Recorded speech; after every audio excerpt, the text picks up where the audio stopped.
You're listening to Cosy English Podcasts. Your cozy place to speak with ease. Someone stole my bike last night. My first thought is, who did it? But if I say, my bike was stolen, I feel something different. I feel sad about the bike. Exactly. The event is the same, but the camera moves. In the first sentence, the camera looks for the person. In the second, it stays with your poor bike. And suddenly, I want to give the bike a little blanket and a cup of tea. Why can two true sentences feel so different? Because English quietly tells us what to notice first. It can put the doer first, the result first, the time first, or one important idea under a bright light. Welcome to a new episode of Cosy English Podcasts. I'm here with Emily, and today we're talking about the rule of focus. What English puts first, last, and under stress. And I'm here with Mike. We'll look at small grammar choices that change the feeling of a sentence without making English feel like a big rule book. Let's return to the bike. Someone stole my bike. That is called active voice. Active voice means the sentence starts with the person, animal, or thing that does the action. So in my neighbor fixed the gate, my neighbor does the fixing. Active voice is useful when the doer matters, or when we want to ask about that person. Right. If my bike is gone, I may say, someone stole my bike. I care about the unknown person. I might even be a little angry. But sometimes we do not know the doer. Or we know, but it is not the main point. Then English often uses passive voice. Passive voice sounds scary, but the idea is simple.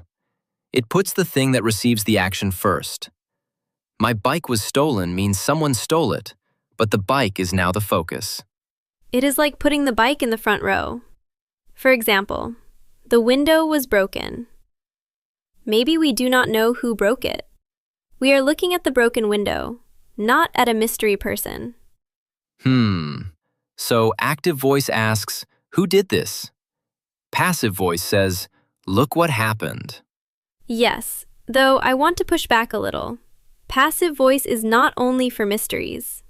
At work, you might say, your order was sent this morning. The useful news is that the order is on its way. Good point. If a shop says, we sent your order, that is fine. But your order was sent feels a little more like good news for me. Exactly. It starts with your world. You are waiting for the order, so English gives you the answer first. Let's try a few pairs. The chef made the soup. Here, maybe we are talking about a famous chef. And the soup was made this morning. Here, the soup is the useful thing. Maybe a customer asks, is it fresh? What about, the company changed the meeting time, and the meeting time was changed? The second one can sound less direct. It can. Sometimes people use passive voice when they do not want to say who made an unpopular choice. The meeting time was changed can hide the person a little. So, passive voice can be polite, useful, and a tiny bit sneaky. A tiny bit, yes. If the doer really matters, say it. The manager changed the meeting time. Clear words can save a lot of annoyed messages. That feels fair. Grammar is not just about right and wrong. It is about being clear about where we want the listener to look. There is another very common way English introduces a new thing. There is and there are. These words tell the listener, here is something new. Notice it. Like, there's a message for you on the table. We do not start with the message because the listener does not know about it yet. Yes, there is for one thing, and there are is for more than one. There are 2 clean cups in the kitchen. You are bringing those cups into the conversation. I used to think there always meant a place. But in there is a problem, it does not really point to a place. That is a great notice. In that sentence, there is more like an opening door. It says, a problem has appeared, and now we can talk about it. Then later, after the problem is known, we can say, the problem is the bus is late. Now the problem is old information. Exactly. Old information means something already known in the talk. New information means the next thing the listener needs to learn. English often likes old information first and new information later. That sounds almost too simple, but I can hear it. First, give me the thing we both know. Then tell me what is new about it. Let's make it real. You come home and say, there's a cat in the garden. The cat is new news. Then you look again and say, the cat is sleeping under the chair. Now we both know which cat. The cat can come first. And if it is your cat, you may say, the cat is sleeping under the chair again. That word again tells a whole story of small problems. Yes, I can already see the dirty paws. But what if I say, a cat is sleeping under the chair? Is that wrong? Not wrong at all. It is just a different start. Maybe we are talking about what we can see in the garden. A cat is sleeping under the chair and a bird is on the wall. You are painting a new picture. So, there is especially nice when a new thing arrives in the conversation. It gives the listener a gentle warning. Yes. It is also useful in news. There was a power cut in the town last night. First, we introduce the event. Then we can say, the power cut lasted 2 hours. I like that. The second sentence feels easier because it starts from a place we have already reached together. Now, let's move something else to the front. Time. After work, I called my sister.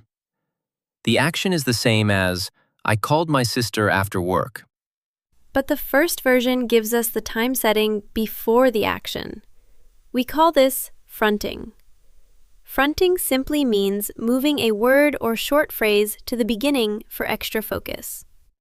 So, on Sunday we went to the market. On Sunday comes first because Sunday matters in this little story. Yes. Maybe your friend asks what you did all weekend. You might say, on Saturday I cleaned the flat. On Sunday we went to the market. The days help the listener follow the story. It feels like putting little signs on the road. Saturday this way, Sunday that way. That is a lovely way to see it. And place can move too. At the station, I met an old friend. The station is not more important than the friend forever. It is just the first bit of the picture. Let me think. Is fronting only for stories? No, it can make plans clearer too. Before dinner, I need to call the doctor. The listener hears the time limit early, so they understand your plan quickly. I have a small worry. If we put time first all the time, will we sound too formal? No, not if the time helps.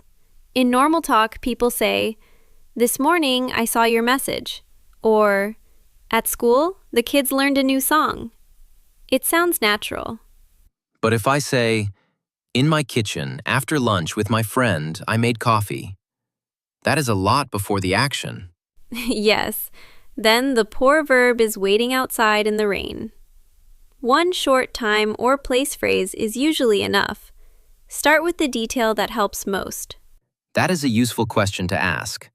What does my listener need first? The time, the place, or the person doing the action? Exactly. Compare these. I found my keys in the car. We are mainly talking about the keys. In the car, I found my keys. Now, the car feels like the scene, maybe a surprising place. The keys did not move, but my attention moved. That is the whole game, isn't it? Yes. English word order is often a small hand pointing. Look here first. Another sentence shape does this very strongly. What I need is a quiet evening. It has a special feeling. A what clause is the first part. What I need.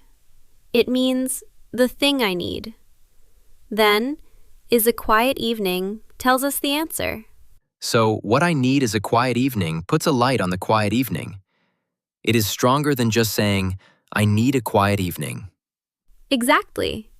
Imagine you have had calls, noise, traffic, and a long day. Your friend asks what would help. You say, what I need is a quiet evening. The main idea lands at the end. Oh, that sentence feels good even before the quiet evening happens. It really does. And you can use it for simple needs. What I want is a glass of water. What we need is more time. Is it okay to say, what I need is for you to listen? It sounds a little serious. It can be serious because it gives that idea strong focus. It is useful when you want someone to understand the one point that matters most. I can hear a small emotional difference there. Please listen is a request. What I need is for you to listen says, this matters to me. Yes, and that can be warm or firm depending on your voice. Stress matters too. Stress means saying one word a little stronger so the listener knows it is important. For example, I said Tuesday, not Thursday. If I make Tuesday stronger, I show the important contrast. Right. Or, she borrowed my blue coat. If you stress blue, maybe she did not borrow the black one. The words stay the same, but the focus changes. English is sneaky again. One stronger word can start a very small family argument. I said we needed 2 eggs. Not 3, not 1, 2. Baking can become very dramatic. So word order helps before the listener hears the main idea. Stress helps inside the sentence when we want to point at one word. That is it. You do not need to stress many words. One clear, strong word is often enough. Let's put old information and new information under a little microscope. You tell me, I bought a new lamp. Then you might ask, where did you put it? Now, it means the lamp. The lamp is old information because we just talked about it. And I could say, I put it next to the sofa. It comes early, and the new answer, next to the sofa, comes later. Exactly. If I answer, next to the sofa I put it, it is possible, but it feels more special. Maybe you are choosing between places, and the sofa is the important contrast. So the usual order is not a prison. It is the easy path. We change it when we have a reason. Beautifully said. When learners try to copy one fixed order in every sentence, they can sound correct but a little flat. Focus gives the sentence its shape. That is a relief.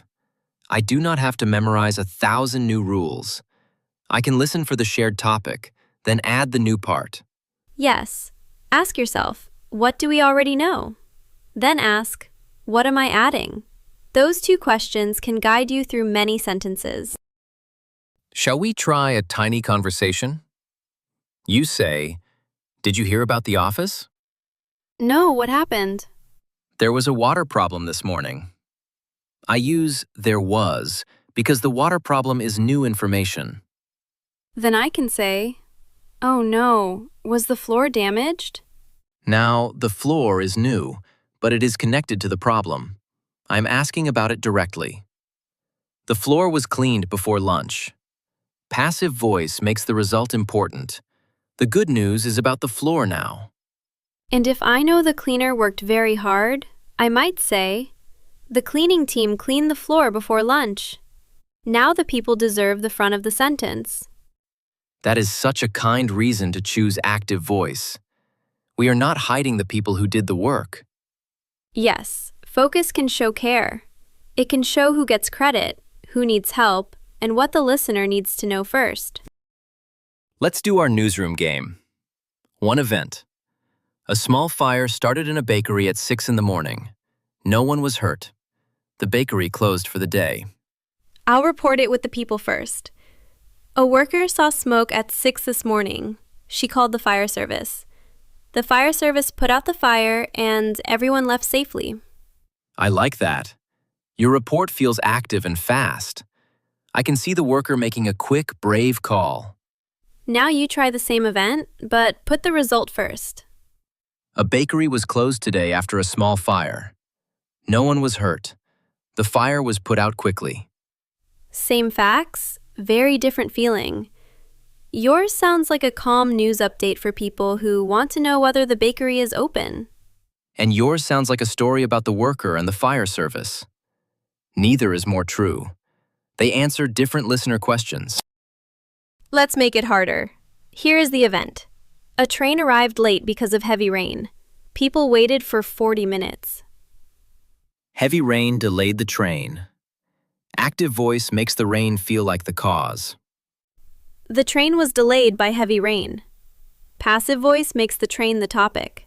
That may be better if passengers are waiting for train news. And we could say, there was a long delay on the morning train. That introduces the delay as new news. Yes.